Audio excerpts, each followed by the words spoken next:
इस दुर्वचन को सुनकर राजकुमारी क्रोधित होकर बोली कि तुम ऐसी अयोग्य वाणी क्यों कहती हो। मंगला गौरी के वर प्रसाद से तथा मंगला गौरी के व्रत के प्रभाव से मेरे हाथ से चावल जिसके मस्तक पर गिरेगा तो उसके साथ विवाह हो जाने पर थोड़ी आयु वाला है तो भी वह चिरायु हो जाएगा। उस दिन उस राजकन्या का विवाह का दिन था। बल्हिक देश के दृढ़धर्मा राजा के पुत्र सुतकेतु नाम वाले के साथ उसका विवाह होना निश्चित हुआ था। वह सुतकेतु मूर्ख, कुरूप तथा बहरा था। अतः वर पक्ष ने मंडप में अच्छा वर ले जाने का निश्चय किया तो उन्होंने चिरायु के मामा से कहा, यह बालक हमें दे दो। इस भूमि पर परोपकार से बड़ा कोई भी पुण्य नहीं है। उसका मामा राजी हो गया क्योंकि इन्होंने वहाँ वाटिका में बालिका की बात सुनी थी। लेकिन उसके मामा ने वर पक्ष के लोगों से कहा, आप इस बालक को क्यों चाहते हो? कार्य सिद्ध करने के लिए वस्त्र आभूषण आदि मांगे जाते हैं, परंतु वर की भिक्षा नहीं दी जा सकती। लेकिन फिर भी मैं आपको देता हूँ। उन्होंने चिरायु को ले जाकर विवाह कार्य सिद्ध किया। रात में गौरी शंकर के समीप वह चिरायु राजकन्या मंगला गौरी के साथ सो गया। उस दिन उसका 16वां साल समाप्त हो गया। रात को सांप के रूप में वहाँ काल आया। उसी समय राजकन्या उठ गई। वह माँ सर्प को देखकर डर से कांपने लगी। उस समय धीरता से राजकन्या ने सांप की पूजा की, पीने के लिए दूध दिया और प्रार्थना की। मंगला गौरी ने कहा, मैं उत्तम व्रत करूँगी। मेरे पतिदेव इस सर्प से जीवित हो, चिरंजीवी हो। उस समय उस सांप ने कमंडल में प्रवेश किया। अपनी कंचू की चोली से राजकन्या ने उस कमंडल का मुख बांध दिया। उसके बाद उसका पति जग गया। अपनी पत्नी से कहा, हे प्रिय, मुझे भूख लगी है। उसने माँ के पास से पायस के लड्डू लाकर पति को दिए। हाथ धोते समय हाथ से अंगूठी गिर गई।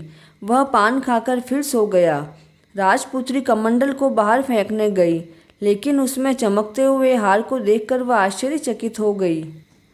उस घट में स्थित हार को गले में धारण कर लिया।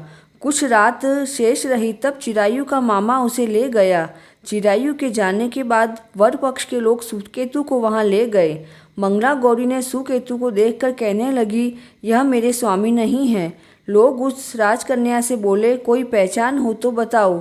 मंगला गौरी ने कहा, जिसने मुझे नवरत्नों से बनी हुई अंगूठी दी है वह इस अंगुली में देखकर पहचान करे। रात में मुझे हार दिया है, उस हार के रत्नों की सुंदरता कैसी है यह बताओ। यह तो कोई और है। इस तरह मंगला गौरी की वाणी को सुनकर सभी ने कहा, ठीक है। तब वर पक्ष के लोग वापस चले गए।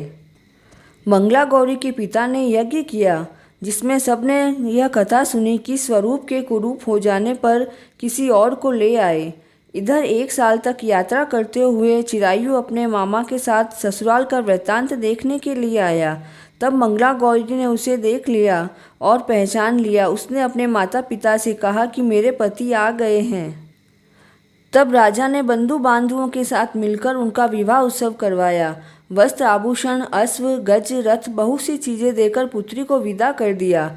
चिरायु अपनी पत्नी व मामा के साथ अपने नगर को गया। चिरायु के माता पिता ने आने का समाचार सुना तो उन्हें विश्वास नहीं हुआ। चिरायु अपने माता पिता के पास गया और चरणों में प्रणाम किया। उन्होंने भी बेटे को गले लगाकर असीम आनंद को प्राप्त किया। मंगला गौरी ने सभी अपने सास ससुर को प्रणाम किया। बहू को सास ने अपनी गोदी में बिठाया और सारी बात पूछी। हे महामुने, मंगला गौरी के व्रत का महात्म्य और इतिहास सभी मैंने आपसे कहा है।